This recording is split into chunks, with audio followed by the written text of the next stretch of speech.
Inuunan pa niya ang pagbalik sa balas ng ginto. Ng gold healing para ipakilati sa isang tanglahan. Sa magkasundo sa talaga, dinalot sa mga suspect ng dalawang gold bar at pinapirmahan pa kay Kim. Balot. Wala bang hindi pala ito tunay na ginto. Ako ito naman. Dali laro yung isa.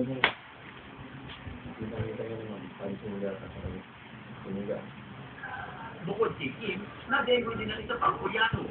Galing ang Korea, sila yung sinubuan at sumubol sa MTV Station 5 para magkampala ng Ayaw niya eh! Hawakan mo. Sinabi niya ang dalawang puting gold bar, sinabili niya sa grupo sa halagang 4 million.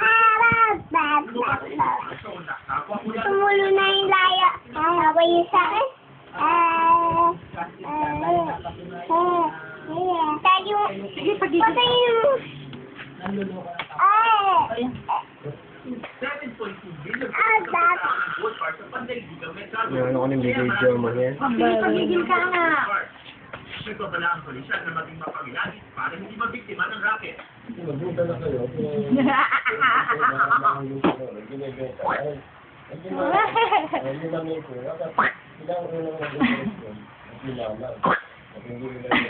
Ano yung naiipin niya? Tingnan ko.